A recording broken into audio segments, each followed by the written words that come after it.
Hey guys, so two quick things before I get into the actual video. First off, want to apologize for not uploading yesterday. Literally had like an impromptu trip to the beach. Like I woke up and then Laura was like, hey, let's go to the beach. So we took the boys to the beach, and yeah, that's why I didn't upload yesterday. And second thing, I want to thank you to the few of you who came out to the P4G live stream for showing support for the Durham Druddigons. I do plan to upload a draft analysis video of my team tomorrow, hopefully on Sunday. I'm really excited for P4G season 2. That'll be going week 1 will be going live next Saturday, so be on the lookout for that. But yeah, with that being said, let's get this started.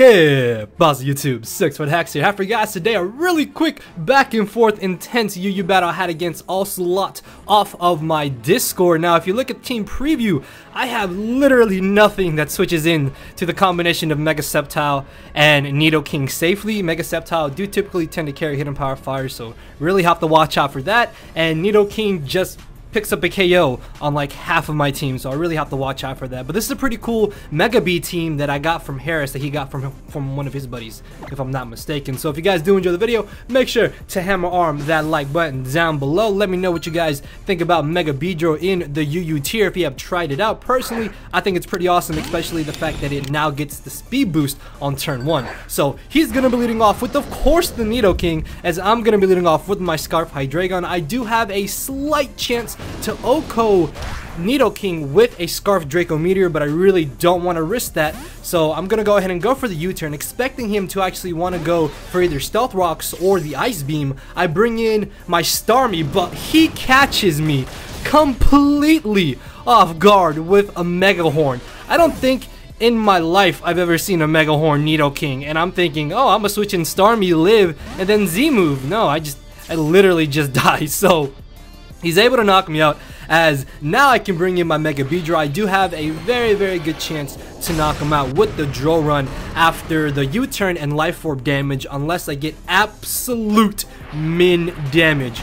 So thankfully I don't get that, and if I had got that, that just means he would have potentially picked up another KO and I would have been down 4-6. Thankfully though, one giant threat is now gone. As in comes the Manchow, there's a chance that this could be Scarf, so obviously I don't want to stay in here, so I'm going to switch out directly into my Klefki, expecting him to either go for the Fake Out or go for the Stone Edge, as he does go for the Stone Edge, and that does a respectable amount of damage still, which is crazy. I didn't really think it'd do that much damage, so I'm thinking maybe he's banded, but there's still a good chance that he's Scarf. But I am going to take this opportunity to try and get up a layer of spikes, because like I said, this is just a really aggressive team that he's carrying, and my team is pretty aggressive too.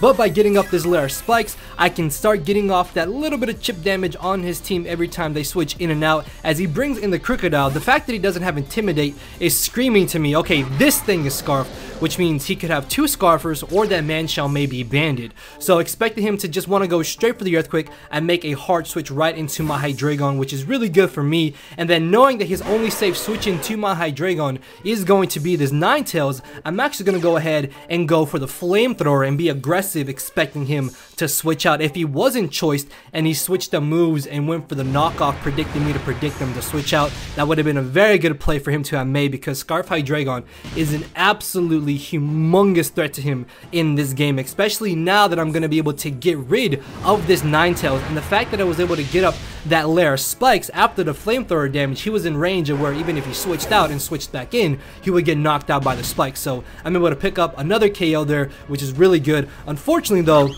he does get a free switch back into this Manchow, which even if he is Scarfed, Flamethrower does not knock him out, plus Scarf Manchow it speeds Scarf Hydreigon. So I'm going to sack off my Spec Circuitries here. Circuitries literally didn't do anything at team matchup, and it's not going to do anything now because he still has Crocodile and he can still Mega Evolve his Sceptile to get the Lightning Rod ability. So Circuitry's easily the most expendable team member that I had, allowing me to bring back in my Mega B, and I will definitely be able to chew one high jump kick. Funny enough, if I tried to switch into high jump kick, Scarf Manchow actually would have 2 KO'd Mega Beedrill because of how low its defense that is. As it turns out, he's not Scarfed, and I'm able to knock him out with the Poison Jab, which is excellent. Unfortunately though, he does get a free switch back into this Crocodile, which isn't entirely entirely too bad, but at this point I need to choose something to sack off because I still have a lot of use for a Mega Bee, and as badly as it hurts me to say this, I have no use for my Mamoswine,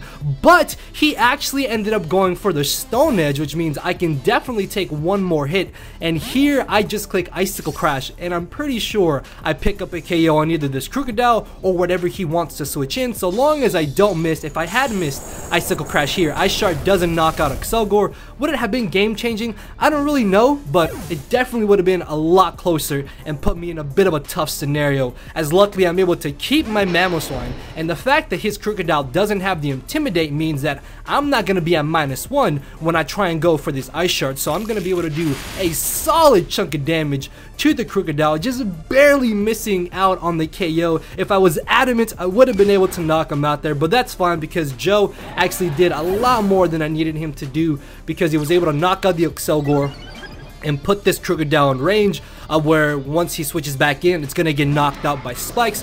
But because there's no reason for him to switch it out, I can safely bring in my Hydreigon here, and I will be able to go for the U-turn, which is excellent because at this point, his last Pokemon is the Mega Sceptile, which, as long as it doesn't get behind a substitute, should not beat the rest of my team. So I actually bring in my Klefki here because I'm pretty sure this Klefki does have the Dazzling Gleam, so if he did want to try and substitute against me, I would definitely ensure breaking his substitute after he had Mega Evolved. So he does end up bringing in his last here, which is this Mega Sceptile. My best move to do is just try to get off a little bit of damage on the Sceptile so I can put him in range where I can guarantee knock him out with Dark Pulse from my Hydreigon, because knowing my luck, I'm gonna miss Draco Meteor, so I just need to get off a little bit of chip damage and I should be able to ensure the victory as I bring him down to about 20-25% I think.